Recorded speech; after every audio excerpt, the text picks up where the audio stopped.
Hi friends, என் பேர் திவ்யா. நான் வந்து ஒரு சின்ன தின்பண்டம் தான் செய்ய போகிறேன். ரொம்ப சிம்பிளான ரெசிபி தான். வாங்க வீடியோக்குள்ளே போய் பார்க்கலாம். இது செய்ய வந்து பார்த்திங்கன்னா கருப்பில் ஒரு 100 கிராம் வானலில் போட்டு நல்லா வறுத்து எடுத்துக்கலாம். தீஞ்சிடக்கூடாது. 1/4 கிலோ வந்து வேர்க்கடலை நான் வறுத்து வந்து தோல் எடுத்து வச்சுருக்கேன். 1-2 தோல் இருந்தாலும் தப்பு இல்லை. இது வந்து என்னோடய பசங்களுக்கு ரொம்ப பிடிக்கும். இது பேர் சிமிலி தின்பண்டம் தான் செய்ய போகிறேன். இது தின்பண்டம்னு சொன்னால் தான் கரெக்டாக இருக்கும். ஸ்நாக்ஸ்லாம் சொன்னால் இதுக்கு பேர் பொருந்தாது. கேவரு மாவு வந்து பார்த்திங்கன்னா நல்லா பிசைஞ்சு அதை ரொட்டி மாதிரி நம்ம தட்டி அதை தோசைக்கல்லில் வச்சு சிம்மிலே வந்து பார்த்திங்கன்னா நெய்யாவது இல்லை எண்ணெயாவது ஊற்றி நம்ம சுட்டு எடுத்துக்கலாம். நான் வந்து கொஞ்சம் டேஸ்ட்டு நல்லாயிருக்குன்னு சொல்லிவிட்டு நான் நெய் தான் போட்டு வந்து சுட்டு எடுத்துக்கிட்டேன். ஒரு 5 சப்பாத்தி எனக்கு இதை மாதிரி ஆச்சு. இதை வந்து நல்லா வந்து நம்ம பிச்சு போட்டு சூடு ஆறுனதுக்கப்புறம் பிச்சு போட்டு எடுத்து வச்சுக்கணும். மொத்தம் வந்து பார்த்திங்கன்னா 1/4 கிலோ வேர்க்கடலை, 100 வந்து பார்த்திங்கன்னா கருப்பு எள்ளு. இதுக்கு வந்து ஒரு 300-350 கிராம் வெல்லம் போட்டால் சூப்பராக இருக்கும். நான் வந்து பார்த்திங்கன்னா தோல் எடுத்த எள்ளும் வந்து வேர்க்கடலையும் முதல்ல ஒரு ஓட்டிடுவேன். பாதியாக பிரிச்சுக்கிட்டேன். இதை மிக்சியில் போட்டு தூள் பண்ணி வச்சுட்டேன்னா இதே மாதிரி வெல்லம் வந்து கொஞ்சம் பாதி சேர்த்து அதையும் தூள் பண்ணி 2 ஈடாக வந்து பாத்திரத்தில் கொட்டி வச்சுட்டேன்.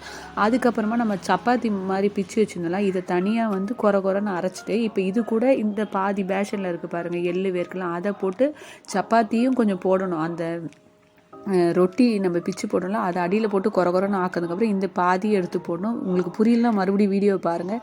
ஏன்னா நான் வந்து நல்லா அதை மாதிரி அரைச்சி பாத்திரத்தில் கொட்டி அப்போ தான் அது நல்லா மிக்ஸ் ஆகும். எனக்கு வந்து வெல்லம் போதுமானது தான். நான் அதிகமாகவே சாப்பிடும், கொஞ்சம் அதிகமாகவே தான் இருக்கும். உங்களுக்கு வேண்டாம் நீங்கள் குறைச்சிக்கோங்க. நான் வந்து ரெடி பண்ணிட்டேன். அவ்வளோதான். ரொம்ப சிம்பிளான தின்பண்டம் இது. அந்த காலத்துலலாம் வந்து எங்கள் வீட்டில் அம்மியில் போட்டு உரலில் போட்டு குத்தி கொடுப்பாங்க. எப்படா செஞ்சு அந்த உருண்டையை கையில் கொடுப்பாங்கன்னு இருக்கும். ஆனால் இப்போ ரொம்ப ஈஸியாகவே அடித்து மிக்சிலே போட்டு சுற்றிக்கலாம். நான் வந்து ஆளுக்கு 2ன்னு சொல்லிட்டு பசங்களுக்கு கொடுத்துட்டேன். ஆனால் என் பொண்ணு அவள் பங்கை சாப்பிட்டுட்டு எல்லாத்துலேயும் குட்டி உருண்டை ரெடி பண்ணி அவள் சாப்பிட்டு தனியாக வச்சுருக்கிறா. பசங்களுக்கு ரொம்பவே பிடிக்கும். நம்ம எதையுமே வந்து கொடுத்து பழகணுங்க, அவ்வளோதான்.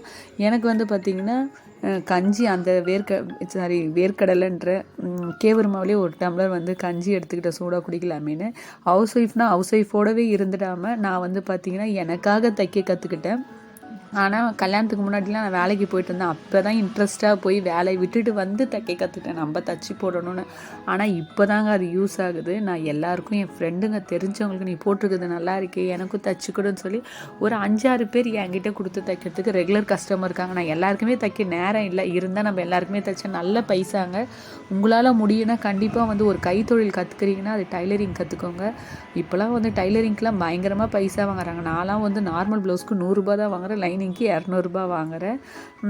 நம்ம காசில் வந்து ஒரு பொருள் வாங்கி எதனா வாங்கும் போது அதில் ஒரு பெரிய சந்தோஷம். வீட்டுக்காரங்க கொடுக்க மாட்டேன்லாம் சொல்ல, இருந்தாலும் நம்ம பைசாவில் எதனா வாங்கணும்னு சொல்லிட்டு நான் டைலரிங் கற்றுக்கிட்டேன். இது வந்து இப்போ நாங்கள் வீட்டு வேலை போயிட்டுருக்கு, அதுதான் வீடியோவில் காமிச்சிருக்கேன். கண்டிப்பாக உங்களுக்கு வீடியோ பிடிச்சிருக்குன்னு நம்புகிறேன். மறக்காமல் லைக் பண்ணி சப்போர்ட் பண்ணுங்கள். ஓகே, பை, டேக் கேர், வாழ்க வளமுடன்.